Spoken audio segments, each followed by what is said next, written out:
Graça e paz a todos, muito bom dia, um bom sábado a todos os nossos queridos irmãos.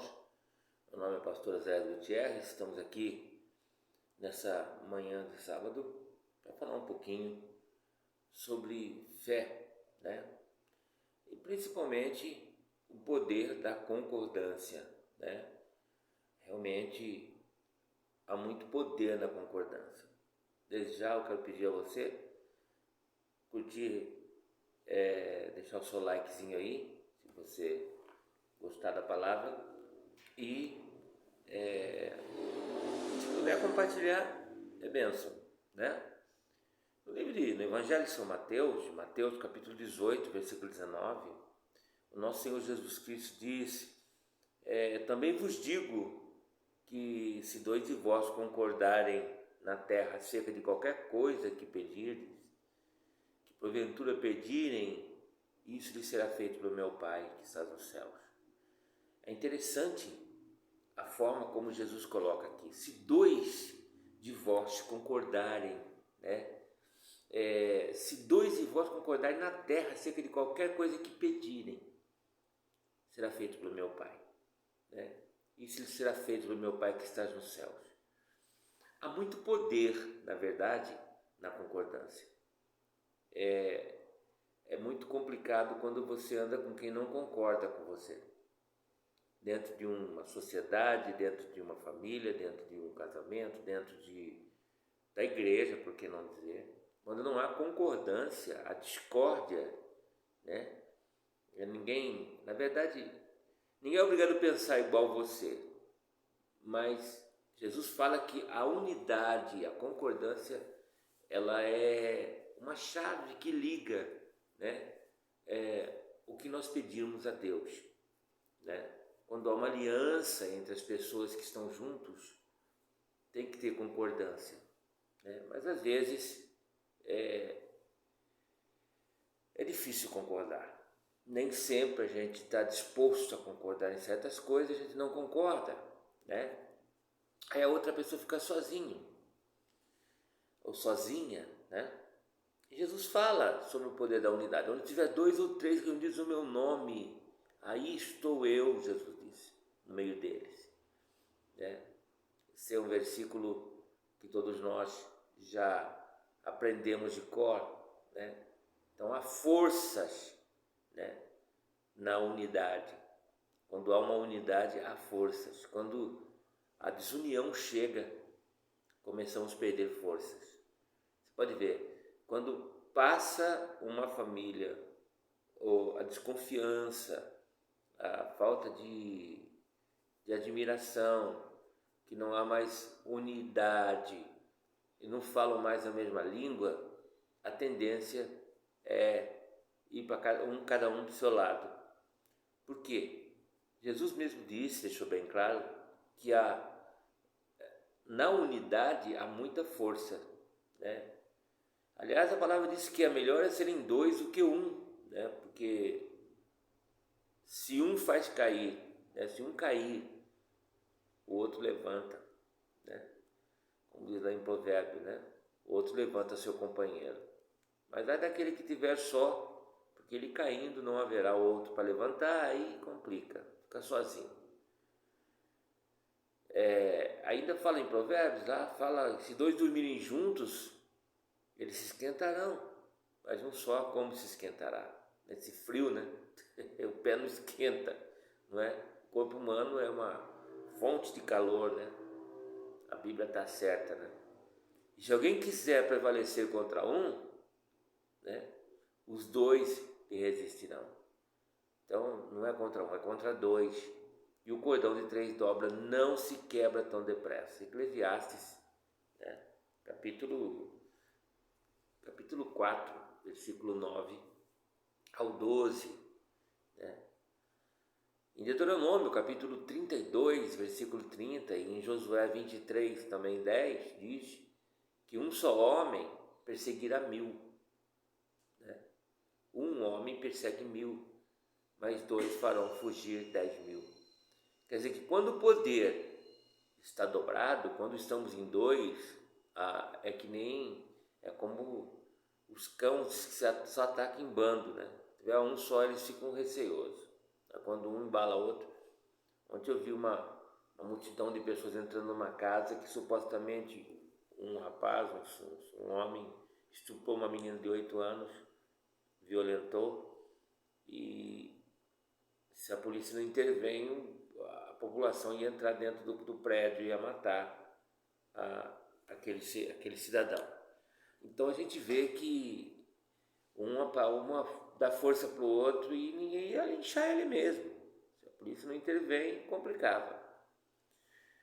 Quando um embala outro, um encoraja outro, é uma coisa de doido. Mas quando você está sozinho num relacionamento, sozinho, não há concordância, é a mesma coisa de estar só. Foi de propósito que o Senhor designou outros 70 discípulos, né? E mandou diante da sua face de 2 em 2. Ele quis fazer isso, né?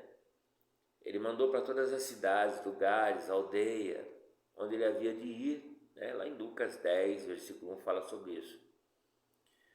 E Deus, nosso Todo-Poderoso, nosso Pai, tinha o mesmo propósito em mente quando pelo Espírito Santo disse, né? Apartai-me Barnabé e Saulo, lá em Atos 13, 2, né? Então nós observamos que foi Pedro, né, e João que foram vistos por aquele coxo no templo por nome Formosa, lá em Atos 3, não é? E pela virtude de sua fé, né, dos dois juntos, foi feita a obra no corpo daquele coxo.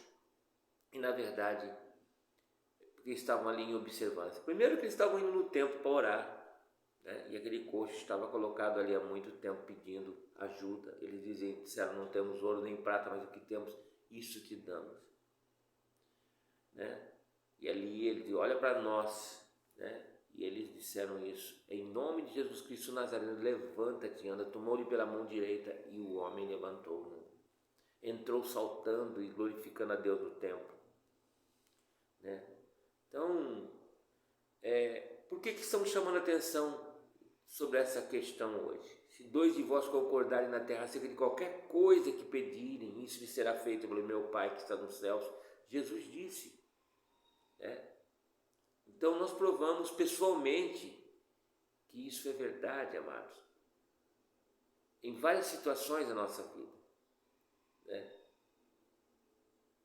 Quantas pessoas, né, que chegaram doentes na igreja e todos concordaram da cura, ligou aquela corrente e houve ali uma atmosfera de fé, né, favorável, e o enfermo que creu ficou curado, né? Pessoas que conseguiram pela fé alcançar, né, o milagre de Deus, né? Muitos casos que Deus já fez por causa da concordância, né? Mas concordar não é apenas em palavra, nós temos que concordar no nosso espírito, né? Não adianta às vezes, ter aquele hábito de ficar repetindo uma coisa que você lá dentro do coração não acredita, né? Então, nós precisamos aprender a concordar, né? Umas com as outras, né? Em tudo que formos pedir, andar em concordância. Observar se estamos concordando com o nosso pastor, observar se estamos concordando com o líder, né, da nossa denominação, ver se a gente não está contrário, né? Então, é importante a concordância, né? Então, quando você tem a sua própria dose de fé, né, e quando você concorda com aquilo que está sendo dito, né, a fé, ela se dobra, né? se fortalece, né? Porque a fé vem pelo ouvir e ouvir pela palavra, né? Ouvir pela palavra de Deus, né? Então isso é muito importante, né? É quando nós obedecemos a palavra porque nós estamos mostrando que temos a nossa própria fé, porque é fé para obedecer, é pela fé que nós obedecemos, né? Muitas pessoas às vezes testificam que tem recebido grande ajuda de Deus quando aceita a palavra de Deus, quando aceita o testemunho da palavra, né? Enquanto pregamos o evangelho vivo, o evangelho que sara, que salva, que cura, o evangelho que transforma, muitas pessoas são libertas, né? Libertas dos vícios, libertas de si mesmo, são libertas de enfermidades, né? Tanto psíquica como física. E é importante o poder da concordância, né? Quantas pessoas... Meu pai mesmo, ele foi curado de uma enfermidade quando era mais jovem, no coração, só ouvindo a palavra, né? Pessoas que estavam ouvindo a palavra e foi tocada, foi curado da hérnia, quando se levantou estava curado da hérnia que sofria, mas porque creu na palavra que ouviu, né? A palavra é viva. Jesus, a palavra que vos tenho dito é espírito e vida, né? Quantas pessoas foram curadas de enfermidades como artrites, artrose, durante a palavra, né? Então, a gente começa a olhar para pessoas e testemunhos de vidas que foram alcançadas pela pregação do Evangelho. Milhares de pessoas têm sido curadas, né, de muitas doenças, enquanto ouve a palavra de Deus, né? Então, essas experiências fazem a gente entender que a fé vem pelo ouvir mesmo, ouvir pela palavra de Deus, né? Então, quando ouvimos e aceitamos que aquela verdade do Evangelho pode acontecer hoje em nós, né, tendo nossa própria fé, né, então essa fé traz a possibilidade de sermos curados, libertados, né, de qualquer mal, né? Então é importante. Você não está confiando no evangelista, mas você está confiando no Evangelho.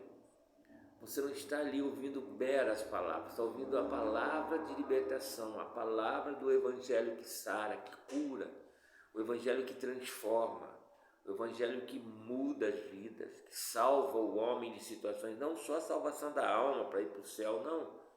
O Evangelho que salva pessoas também, né, de si mesma, salva pessoas das artimanhas, né, das armadilhas do inimigo, né? Então, a gente tem que parar para analisar tudo isso, né? Quantas pessoas que estão doentes nesse momento, né, que não compreendem essa verdade, né? E mesmo quando, por exemplo, Jesus curou o surdo, mudo, né, de Decápolis, ele tirou ele fora da aldeia, colocou o dedo no ouvido dele e disse: Efata, né? Abre-se. Ali é a fé de Jesus, né? Porque ele não podia ouvir, mas há poder na unidade. Quando Jesus fala que 2 ou 3 de vós reunidos no meu nome, ali estarei no meio. E quando nós oramos, né, em concordância, é um poder muito forte. É em tais casos que, se 2 de vós concordarem pelo poder em oração, né, aí a promessa de Deus se cumpre em nossas vidas.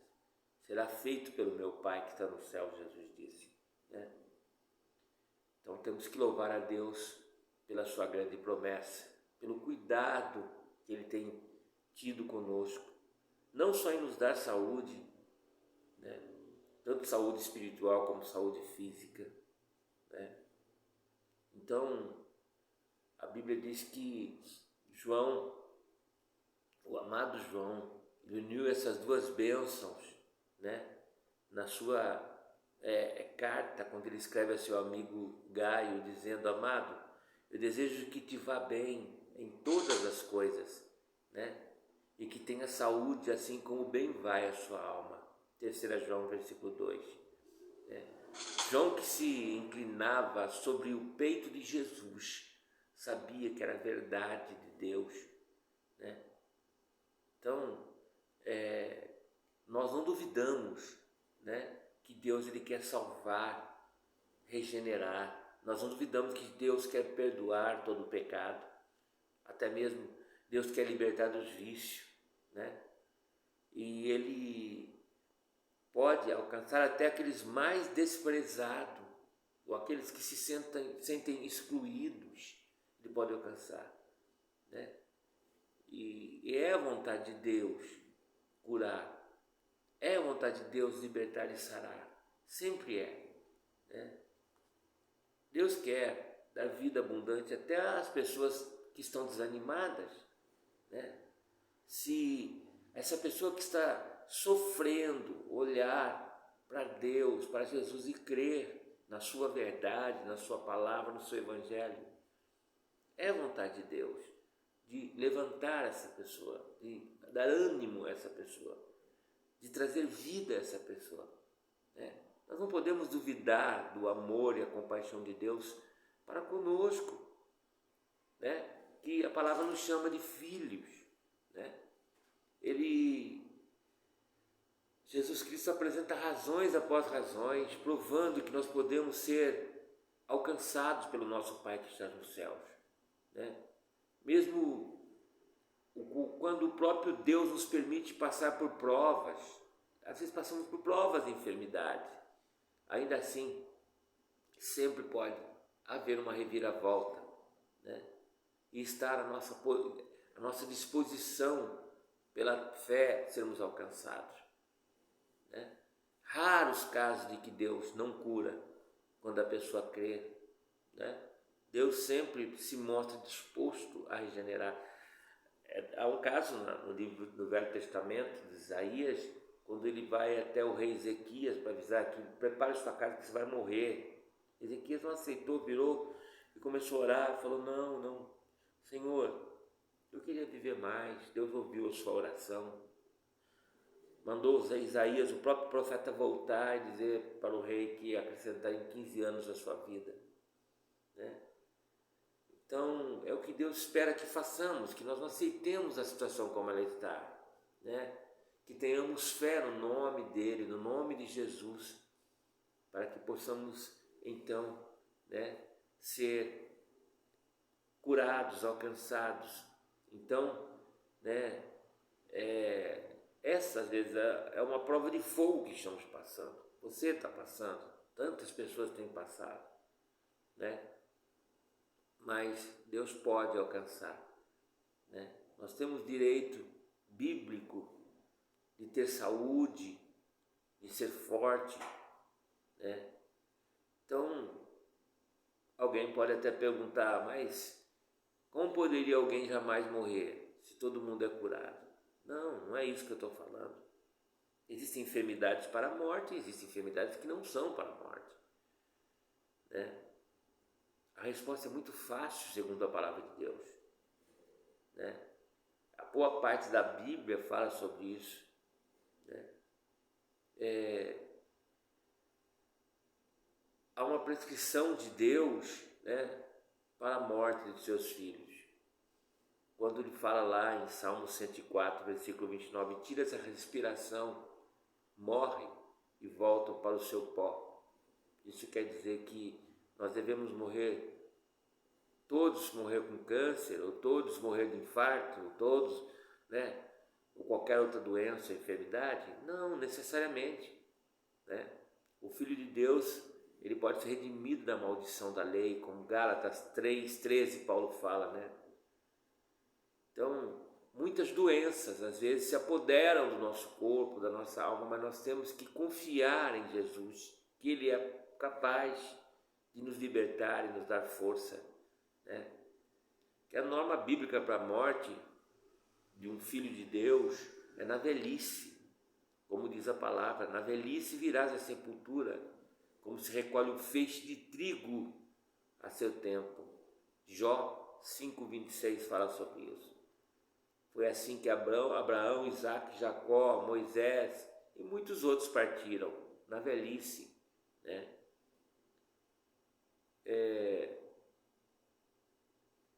Às vezes a vida é tão desesperadora, que até desejamos partir dessa terra, como Paulo falou, prefiro estar com o Senhor do que estar aqui. Mas às vezes é um pouco de covardia da gente, né? O caso de Paulo é isolado. Às vezes queremos queimar etapas, queimar faixas, etapas, né? E Deus precisa que passemos por situações ainda.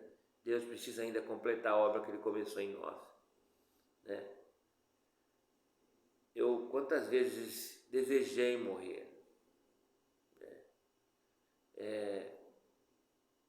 Quantas vezes eu pensei, né, em estar longe desse mundo, né? Mas o Senhor, Ele conhece o que é melhor para nós, o que é melhor para mim, o que é melhor para você. Algumas orações assim Deus ignora, né?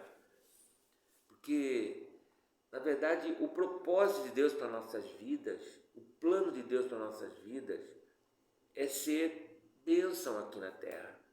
E o amor de Deus nos alcançou de tal maneira, de tal forma, que Deus precisa trabalhar em nós, completar a obra em nós. Nós temos que fechar um ciclo que foi iniciado e às vezes aprendemos a não terminar, né? Não fechar o ciclo.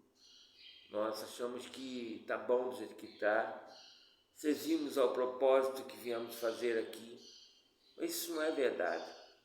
Deus é que determina e Deus é que sabe o quanto ainda precisamos dele e o quanto ainda precisamos percorrer esse caminho para chegarmos a conclusões, né? Porque Deus não tem prazer na morte do ímpio. Às vezes pensamos que estávamos salvos, pensamos que estávamos seguros, e quando na verdade naquela época não estávamos. Precisávamos concluir algumas coisas. É Deus que sabe, Deus tem o melhor para nós. Então ninguém parte, eu tenho aprendido que ninguém vai antes do tempo, antes da hora que Deus determina. Só partiremos dessa terra quando Deus determinar. E aí, com tão pouco, a pessoa desfalece e pronto, né? Tem gente que tem morte tão boba, tão esquisita, né? Chegou o momento, chegou a hora, Deus falou até aqui. Mas na hora que eu quero, na hora que você quer, a hora que Deus determina. Também você não pode ficar achando que você vai viver o resto da vida. O dia de amanhã pertence a Deus. Jesus disse que temos que nos preocupar com o hoje, porque o amanhã é Deus, o ontem já foi. Basta cada dia o seu mal. Então, nós temos que parar para analisar isso, né? Hoje Deus está falando isso conosco. Há um poder na concordância. E você, às vezes, olha para dentro de si, com quem você vive. Há concordância entre vocês? Entre sócios, sociedades, casamento, relacionamentos, existe concordância entre vocês dois? Naquilo que um quer, outro quer também, naquilo que um crê, outro crê também, né? Porque é muito difícil às vezes concordar em tudo, mas aquilo que é o básico, que é bíblico, que é evangelho, aquilo que é necessário para que haja a intervenção de Deus, né, na vida, no relacionamento, vocês concordam, né, um com o outro, ou um puxa a corda para um lado, outro puxa para o outro. Isso é terrível, isso faz com que uma hora ela arrebente, é o que acontece. Então, temos que parar para analisar sobre isso. Há poder na concordância, há poder, né, quando duas pessoas estão unidas, quando dois ou três, mais, né, quanto mais, né? Você vê que na Torre de Babel, Deus teve que intervir, porque Ele mesmo deu testemunho, dizendo: a partir de agora, tudo que os homens quiserem vão fazer. Eles concordam, falam a mesma língua, né? Não tem o que segure. Mas Deus confundiu a língua deles, porque o projeto que eles estavam fazendo não tinham a bênção de Deus, não era a vontade de Deus. Que Deus tinha mandado dilúvio, eles estavam construindo uma torre para ir além das nuvens. né? Não convidaram Deus para esse projeto. Quando nós não convidamos Deus para um projeto, nós nos metemos a fazer o que queremos, metemos os pés pelas mãos, que Deus não é convidado, né? Geralmente dá ruim, o projeto acaba se perdendo, né? Mas quando nós colocamos Jesus no centro de tudo que fazemos, não tem como errar, né? E quando há concordância, há poder. O que dois de vós pedirem e ligarem na terra a respeito de qualquer coisa que porventura pedir ao meu Pai, Ele lhe concederá, em nome de Jesus. Que Deus abençoe a todos, que Deus dê um final de semana abençoado a todos vocês, que a sua vida seja uma vida pautada, né, e marcada pela glória de Deus através do Evangelho de Cristo, e que possamos olhar para dentro de nós mesmos e ver se estamos só balançando a cabeça e concordando de cabeça, mas lá dentro estamos dizendo não, né? Dá uma de Chaves, né? Não, sim, né? Quer dizer, sim, não, né? Quer dizer, com o coração fala uma coisa, com a boca diz outra. Não. Tem que haver coerência naquilo que falamos, pedimos, ou pensamos, ou desejamos, não é? Se o teu desejo é o desejo de Deus, não tem o que te impeça de receber, não é? Nada vai te impedir. E se o desejo de quem está contigo é o mesmo desejo que você tem, pronto, tem uma ligação, há uma ligação. Então, quando deixa de acontecer isso, no mundo espiritual é quebrado esse elo, né? E esse elo quebrado fica difícil de dar certo, porque cada um puxa para um lado. Então Deus nos ensina, Jesus nos ensina sobre o poder da concordância. E nós precisamos aprender a concordar, né? Ou chegarmos a um consenso, a um bom senso às vezes, né? Em nome de Jesus, para que haja realmente um respaldo de Deus nas nossas orações, para que haja coerência com aquilo que estamos pedindo, né? Para que haja pontos razoáveis, né? Por isso que é bom pedir em nome de Jesus. Ele diz lá em João 15:7, se permaneceres em mim, as minhas palavras permanecerem em vós, tudo que pedir será concedido, né? Mas por quê? Porque você está concordando com a palavra dele, e está permanecendo na fé, nos ensinos dele. Então, você concordando com ele, com aquilo que ele ensina, né? Com aquilo que ele fala, o Logos, a palavra, e também você vivendo naquilo que ele manda, não há como ser negado a você quaisquer coisa. Qualquer coisa que pedir ao meu Pai, ele diz, ele concederá. Porque é o quê? Há uma equalização naquilo que ele ensina, né, que ele ensinou em palavras, e aquilo que ele viveu em atos. Existem os atos dos apóstolos em Atos, e o Evangelho é os atos de Jesus. Por isso que os Evangelhos são poderosos, porque narra como Jesus procedia no dia a dia. Então, por isso que ele diz lá em João, né, no capítulo 7, versículo 15, permaneceis em mim, né, 15:7, aliás, e as minhas palavras permanecerem em vós, pedireis tudo o que quiser, e vos será feito. Então, aí é um elo fechado, não tem. Se permanecer em Jesus você ama, se permanecer em Jesus você perdoa, se permanecer em Jesus você tem paciência, se você permanecer em Jesus você tem os frutos do Espírito. Não é necessidade de guardar os mandamentos, porque o primeiro mandamento é o amor. Jesus deixou um mandamento, o amor. Amai ao seu próximo como a ti mesmo, ou amai a Deus sobre todas as coisas, teu próximo como a ti mesmo. Mas ele diz, um novo mandamento vos dou, que vos ameis uns aos outros tanto quanto vos amei. O amor de entrega, né? O amor que você dá preferência. O amor que está descrito no livro de 1 Coríntios, capítulo 13, pelo apóstolo Paulo. Essa é a palavra que Deus tem para esse dia, para esse sábado, para esse final de semana, que você possa meditar. Que Deus abençoe a sua vida.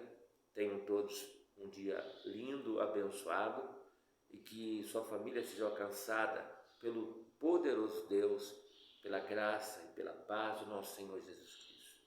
Grande abraço, fiquem na paz desse grande amor. Shalom Adonai a todos, que Deus abençoe. Depois, se você foi abençoado por essa palavra, deixe seu like, compartilhe, que assim você estará ajudando-nos no canal e também estará ajudando a divulgar o Evangelho da concordância, o Evangelho da paz, o Evangelho que muda, transforma e edifica pessoas. Grande abraço, fique com Deus.